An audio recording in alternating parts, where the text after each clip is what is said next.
আসসালামু আলাইকুম। আজকের বাংলা নিউজে সবাইকে জানাচ্ছি স্বাগতম। শুরুতে জানাচ্ছি বিশ্ব আলোচিত খবরের সংবাদ শিরোনাম। আজকের বাংলা নিউজের সাথেই থাকুন। ইসরায়েলের গণহত্যামূলক যুদ্ধের ফলে গাজায় এ পর্যন্ত অন্তত ৬১,৮২৭ জন ফিলিস্তিনি নিহত হয়েছেন। গাজা ভিত্তিক স্বাস্থ্য মন্ত্রণালয়ের বরাদ্দে খবর আনাদুলুর। ইউক্রেনের প্রেসিডেন্ট ভলোদিমির জেলেনস্কির উপর এখন যুদ্ধবিরতি নির্ভর করছে বলে মন্তব্য করেছেন মার্কিন প্রেসিডেন্ট ডোনাল্ড ট্রাম্প। প্রয়োজন মেটাতে চাহিদার তুলনায় মাত্র 10% ত্রাণবাহী ট্রাক প্রবেশ করছে। এ কারণে অনাহারে মৃত্যুর সংখ্যা বেড়েই চলেছে। উত্তর পাকিস্তানে টানা ভারী বৃষ্টিপাতের ফলে শ্রেষ্ঠ আকস্মিক বন্যায় নিহতর সংখ্যা বেড়ে 321 জনে দাঁড়িয়েছে। যুদ্ধ বিধ্বস্ত মিয়ানমারে রাখাইন রাজ্যে দুর্ভিক্ষের আশঙ্কা তীব্রতর। সিদ্ধ কচু লতা পাতা খেয়ে বাঁচছে মানুষ, জাতিসংঘের সতর্কবার্তা। কোন দল চায় আর না চায়, আগামী নির্বাচন পিআর পদ্ধতিতে হবে। বাংলাদেশ জামায়াতে ইসলামের সেক্রেটারি জেনারেল অধ্যাপক মিয়া গোলাম পরওয়ার। এতক্ষণ শুনছিলেন বিশ্ব আলোচিত খবরের সংবাদ শিরোনাম, এবার বিস্তারিত। ইসরায়েলি হামলায় গাজায় নিহত বেড়ে ৬১,৮২৭ জন। ২০২৩ সালের অক্টোবর থেকে শুরু হওয়া ইসরায়েলের গণহত্যামূলক যুদ্ধের ফলে গাজায় এ পর্যন্ত অন্তত ৬১,৮২৭ জন ফিলিস্তিনি নিহত হয়েছেন। শুক্রবার গাজা ভিত্তিক স্বাস্থ্য মন্ত্রণালয়ের বরাদ্দে খবর আনাদুলুর। দৈনিক আপডেটে মন্ত্রণালয় জানায়, গত ২৪ ঘণ্টায় ৫১ জন নিহত ও ৩৬৯ জন আহত হয়েছেন। এর ফলে যুদ্ধ শুরুর পর থেকে মোট আহতর সংখ্যা দাঁড়িয়েছে ১,৫৫,২৭৫ জনে। এছাড়া এক কিশোরী কন্যার মৃত্যু হয়েছে অনাহার ও অপুষ্টির কারণে। গাজায় ইসরায়েলি অবরোধ খাদ্য ও চিকিৎসা সরবরাহ বন্ধ করে দেওয়ায় দুর্ভিক্ষ অব্যাহত রয়েছে এবং প্রাণহানি ঘটাচ্ছে। এ পর্যন্ত অনাহার জনিত মোট মৃত্যুর সংখ্যা দাঁড়িয়েছে ২৪০ জনে, যার মধ্যে ১০৭ জন শিশু। নিরবচ্ছিন্ন ইসরায়েলি বিমান হামলা ও উদ্ধার সরগ্রামের তীব্র সংকটের কারণে ধ্বংসস্তূপে নিচে কিংবা রাস্তায় পড়ে থাকা আহত ও নিহতদের কাছে পৌঁছাতে বেসামরিক প্রতিরক্ষা কর্মীরা এখনো লড়াই করে যাচ্ছেন। স্বাস্থ্য মন্ত্রণালয়ের হিসাবে ১৮ মার্চ ইসরায়েল যুদ্ধবিরতি ও বন্দি বিনিময় চুক্তি ভঙ্গ করে পুনরায় সামরিক হামলা শুরুর পর থেকে এখন পর্যন্ত ১০,৩০০ ফিলিস্তিনি নিহত ও ৪৩,২৩৪ জন আহত হয়েছে। যুদ্ধবিরতি এখন জেলেনস্কির উপর নির্ভর করছে জানিয়েছেন ট্রাম্প। ইউক্রেনের প্রেসিডেন্ট ভলোদিমির জেলেনস্কির উপর এখন যুদ্ধবিরতি নির্ভর করছে বলে মন্তব্য করেছেন মার্কিন প্রেসিডেন্ট ডোনাল্ড ট্রাম্প। তিনি জানান, যুদ্ধবিরতিতে পৌঁছাতে জেলেনস্কি ও রুশ প্রেসিডেন্ট ভ্লাদিমির পুতিনের মধ্যে একটি বৈঠকের আয়োজন করা হবে। শুক্রবার ১৫ আগস্ট আলাস্কায় পুতিনের সাথে বৈঠকের পর ফক্স নিউজকে দেয়া এক সাক্ষাৎকারে ট্রাম্প বলেন, এখন বিষয়টা আসলে প্রেসিডেন্ট জেলেনস্কির উপর নির্ভর করছে। আমি ইউরোপীয় দেশগুলোকে বলবো তাদের কিছুটা জড়িত হতে হবে, তবে এটি জেলেনস্কির উপর নির্ভর করছে এবং যদি তারা চান আমিও পরবর্তী বৈঠকে থাকব। চাহিদার তুলনায় মাত্র 10% ত্রাণ যাচ্ছে গাজায়।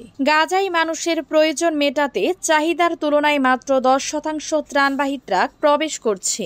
এ কারণে অনাহারে মৃত্যুর সংখ্যা বেড়ে চলেছে। এ পর্যন্ত ১০৭ জন শিশুসহ অনাহারজনিত মৃত্যুর সংখ্যা বেড়ে ২৪০ জনে দাঁড়িয়েছে। খবর আল জাজিরা ও মিডল ইস্ট মনিটরের। ফিলিস্তিনি সিভিল ডিফেন্সের মুখপাত্র মাহমুদ বাশাল বৃহস্পতিবার সন্ধ্যায় বলেছেন, প্রতিদিন অন্তত ১,০০০টি ত্রাণবাহী ট্রাক প্রবেশ করা প্রয়োজন, কিন্তু বর্তমানে সেখানে প্রতিদিন মাত্র প্রায় ১০০টি ট্রাক প্রবেশ করছে, যার বেশিরভাগই বাণিজ্যিক ব্যবসায়ীদের কাছে যাচ্ছে এবং বাজারের চাহিদা পূরণ করছে না। গত ২ মার্চ থেকে ইসরায়েল গাজায় খাদ্য, ত্রাণ, চিকিৎসা সহায়তা, পণ্য ও জ্বালানি প্রবেশে নিষেধাজ্ঞা আরোপ করেছে, যার ফলে মানবিক পরিস্থিতি মারাত্মকভাবে অবনতি হয়েছে।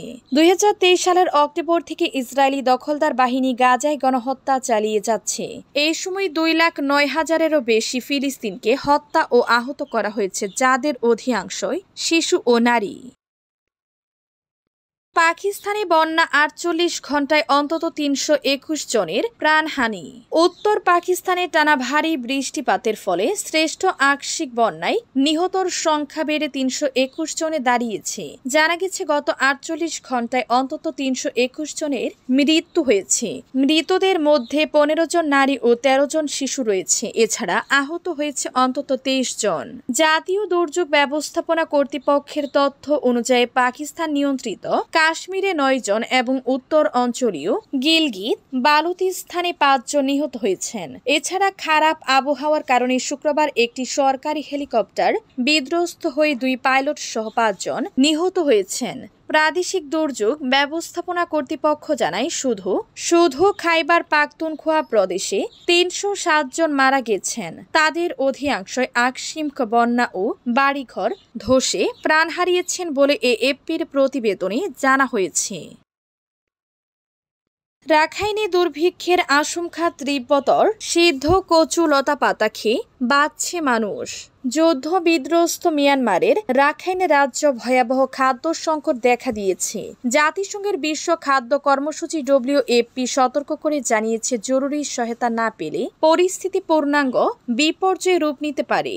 সংস্থাটির দাবি, দ্রুত বাড়াতে থাকা বাস্তুচ্যুত জনগোষ্ঠীকে খাবার সরবরাহের চেষ্টা করা হলেও সংকট দিন দিন ভয়াবহ আকার ধারণ করছে। খাদ্য ঘাটতির শিকারদের মধ্যে রয়েছে ২০১২ সালের সাম্প্রদায়িক সংঘর্ষে সর্বত্র হারানো প্রায় ১,৪০,০০০ রোহিঙ্গা মুসলিম। ২০২১ সালের সামরিক অভ্যুত্থানের পর থেকে সারা দেশে গৃহযুদ্ধ ও অর্থনৈতিক মন্দা দেখা দিলেও সামরিক অবরোধে রাখাইনের অবস্থা সবচেয়ে নাজুক পর্যায়ে পৌঁছেছে। সংকটের কারণে মানুষের মধ্যে হতাশা ভয়াবহ রূপ নিয়েছে। গত এপ্রিল মাসে শীতের শহরের একটি আশ্রয় কেন্দ্রে খাদ্যভাবে দিশেহারা এবং ব্যক্তি কীটনাশক খেয়ে আত্মহত্যা করেন। একইভাবে জুনে খাদ্য ঘাটতির কারণে এক রাখাইন পরিবারের ৫ জনের মৃত্যু হয়। সম্প্রতি খাদ্যের অভাবে আত্মহত্যা করেছেন এক বৃদ্ধ দম্পতিও। WFP জানিয়েছে, তাদের বৈশ্বিক তহবিল চলতি বছরে গত বছরের তুলনায় ৬০% কমে গেছে। ফলে মিয়ানমারের তীব্র খাদ্য সংকটে থাকা জনগণের মাত্র ২০%কে সহায়তা দিতে পারছে তারা। কোন দল চায় আর না চায় আগামী নির্বাচন PR পদ্ধতিতে হবে, জানিয়েছেন গোলাম পরোয়ার। বাংলাদেশ জামায়াতে ইসলামীর সেক্রেটারি জেনারেল অধ্যাপক মিয়া গোলাম পরোয়ার বলেছেন, কোন দল চায় বা না চায় আগামী জাতীয় সংসদ নির্বাচন PR পদ্ধতিতে অনুষ্ঠিত হবে। দেশের জনগণই এই পদ্ধতি গ্রহণ করবে। শনিবার ১৬ আগস্ট সকাল ৮টায় লড়াইল জেলা লিডারশিপ প্রশিক্ষণ কর্মশালার উদ্বোধন শেষে সাংবাদিকদের প্রশ্নের জবাবে তিনি এসব কথা বলেন। জামায়াত সেক্রেটারি বলেন, কোন দল PR পদ্ধতির নির্বাচন চায় আর না চায় আগামী জাতীয় সংসদ নির্বাচন PR পদ্ধতিতে অনুষ্ঠিত হবে। দেশের জনগণ PR পদ্ধতি গ্রহণ করবে। মিয়া গোলাম পরোয়ার বলেন, PR পদ্ধতি জামায়াত ইসলামী নতুন করে চাচ্ছে না। আমাদের সাবেক আমির অধ্যাপক গোলাম আজম নির্বাচন অবাধ ও সুষ্ঠু করতে দুটি পদ্ধতির কথা বলে গেছেন।